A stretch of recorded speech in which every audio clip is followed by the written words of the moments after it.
we have a lot of things to do, and burnout is sort of a real issue for us as a collective.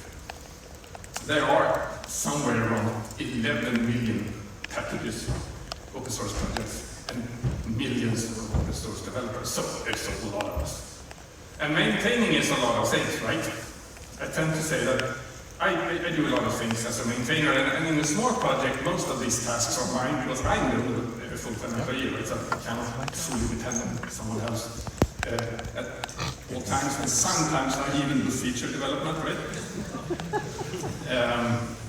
So in this project, 40 billion installations, we also, of course, have those manufacturers or car manufacturers, you know, known brands, well-known companies, or as we can call them, the giants, right? They're out there, surely, I mean, they use this stuff a lot. And they help out by sending us their customers, right? Because if someone has a problem with their product, I mean, who could ask them to take care of their own customers? No, Template will help you. That's fine. Or you might want to go, you know, have a lander on a different planet. Then you need to get a lot of information, of course. And then you send this. But we got 5 days to respond. So these silly forms that they send us. Of course, if they find another vulnerable component somewhere in the universe, they will also email every open source project in the world. Did you use Log4j in your project? I mean, everything I write is in C, right? So it goes far away from anything Java, but sure. In this case, we got 24 hours, I think, to respond. So yeah, they help out by sort of overloading us with crap. The US Department of Energy can also send these kind of weird things. What do you want from me? I usually these days tend to ask them to sign up for a support contract, and then they never respond again. And I'm really a believer and a fan of the new European CRA legislation that is sort of coming. And then they email us about that too, right? So, sure. And in this case, I think I got a week to respond on something. Of course, it's sort of a little bit of an educational thing for us to teach them what's the better way to do things are and how to behave. But anyway, it's really, so this meme sort of really sometimes feels like this.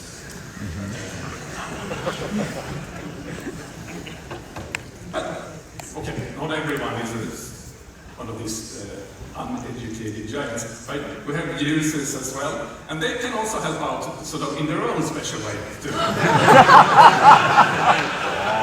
make it a dream to do open source. But in this particular case, it's actually, I think it's the worst I ever had, but it's sort of, it took a toll. Anyway, but I think in general users are really fun, and since these giants, they really go out of their way to be unapproachable, right? So when someone finds my email address in their car and they have a problem, why not email me? I just send the hell out with not immediate tutorials. Or why not sort of just in Ford? Just contact me and you know. Often I don't really even understand what you're talking about. I Google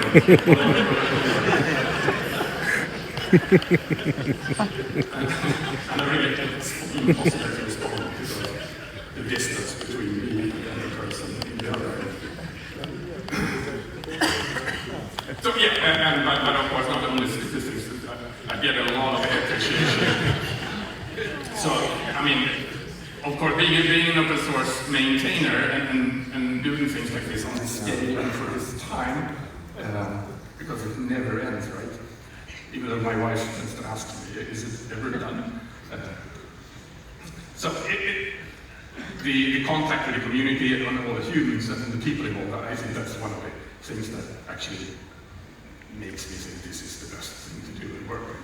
And sometimes we even have these kinds of fun users. So this is actually more of a, ugly comment on my blog about what I do. I made a sort of this sarcastic cross-stitch pattern out of it, and the user made a pillow. Yeah, it's just a hobby. Anyway, so another way that the users are helping out, and back to what Jim mentioned a while ago. So it works like this, you know. So these days AI is a really fun tool, right? So you just ask the AI, can you find a problem in curl, make it sound really terrible, and I can send it to the curl project. And we all do that, right? The entire world can do that. It's really easy. There's no friction. It gives you answers really fast. They're never right. And just a lot of talk. A lot of apologizing, M-dashes, bullet points, mixed case, but and typically also very long, right? So you can get one of these bug reports for security vulnerability reports that are 300 lines of text. It takes time to debug and go through. It really ends up like one of these distributed attacks kind of on the project as a whole, because it comes with a serious burden. And it's not really a new thing that people are sort of, there's X amount of people being just annoying and bad and everything. But nowadays we have sort of a helping hand in the tools that enables even more people. And a lot of these people are actually think they're helping out. Hey, I'll help out the project by looking for some problems on their behalf. And then of course, in order to populate that machine that generates all those AI answers, there's AI crawlers. So on the the curl website is a stupid thick static site with just some information, but we serve 65 terabytes of data per month, hammered 4,000 requests per second, and only a tiny fraction of that is actual downloads. Yeah. Thankfully, we have sponsors that sort of eat all that bandwidth, so we don't really have a big problem with that. Just strange. Anyway, so